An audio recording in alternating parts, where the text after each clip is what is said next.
Hey guys, so I want to do another quick little comparison here with an old favourite of mine, the Xiaomi Mi Note, which I think started off my love affair here, and the new Mi 5 on the left here certainly reminds me of the Mi Note, so I wanted to dust it off and have a look here how the devices compare.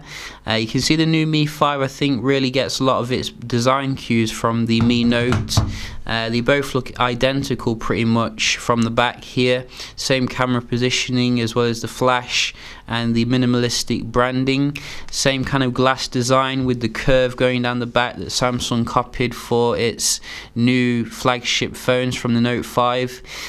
So other than that, there are some slight differences though, and improvements in terms of the design here. Now the first improvement I'd say is the actual form factor. You can see the actual device measured in at 5.1 inches versus 5.7 inches here, which means it's a lot more pocketable and you're getting still a massive display because of the minimal kind of bezels here. Then again, you know, the Mi Note did have a really amazing bezel ratio, as well as a very nice kind of form factor, thin and light. But I think I do prefer slightly more kind of pocketable design here, because this could be a bit slippy, I notice, you like when taking it out. They have changed as well the positioning of the ports at the bottom, made a lot better use of the symmetry here on the Mi 5, which is nice, and I think that also extends for the top. So that is a nice improvement. In terms of the display technology, I don't actually think they're too different here, although I think the Mi 5 is a little bit brighter than the Mi Note. You can see the Mi Note is on the maximum here, whereas the one on the Mi 5 looks a lot brighter if you ask me already. So that's looking good. I think they're both the same kind of resolution. We did get I think 386 ppi on the Mi Note versus 428 ppi. So very pastel-y colours on both of them, you know, very excellent indeed in terms of the reproduction. I think we're getting slightly better Gorilla Glass protection though, so if your device does smash, you know, it's got more chance of being protected than the Mi Note, which is good. Big upgrades when it comes to the internal specifications. Now you could get a Pro version of the Mi Note. I've got the standard version, which had the Snapdragon 801. This is coming with massive upgrades in terms of the Snapdragon 820, which has like dual 1.8 gigs Cairo cores, this, that and the other.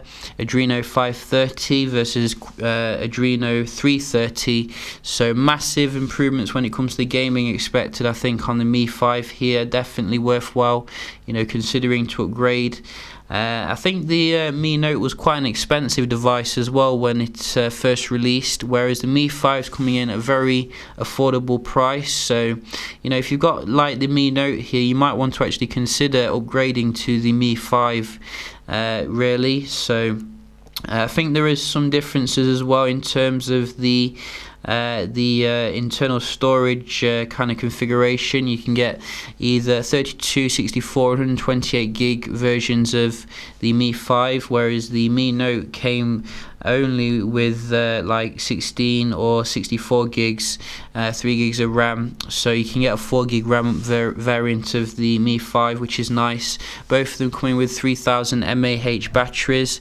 Maybe I would have liked to see a little bit bigger kind of battery on the Mi 5, you know, where some manufacturers have been going for 4000 mAh, but should be enough to last a day, I think.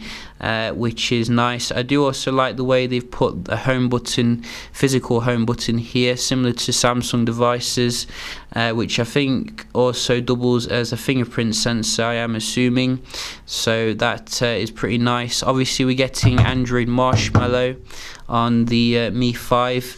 I think Xiaomi's been a bit slow to update the Mi Note. I think actually we're still on the old Android 4.4.4 here, with no kind of updates. I have looked on the Mi forums as well, and this seems to be the latest software, so maybe they could get around to updating it, because it's still an amazing device generally. So yeah, you know, I think there's definitely been massive improvement here in terms of, you know, making the device more appealing to people who are looking for a high-end flagship but not wanting to spend a lot of money. I think they need to improve when it comes to their availability, though. You know, the device is still very difficult to get in some parts of the world. Similar to the Mi Note, nobody could buy it. It was called by The Verge the best Android phone you couldn't buy at the time.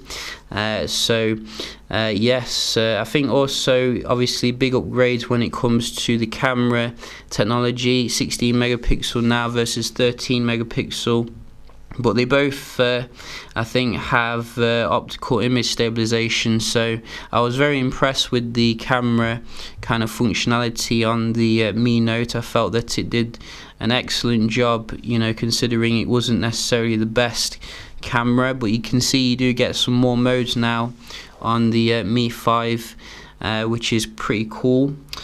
So yeah, just a quick little comparison here, old meets new again, with the Mi5 and the Mi Note. Hope you did enjoy, and if you've got any questions about the Mi5, do let me know, and I'll see you in the next one. Cheers.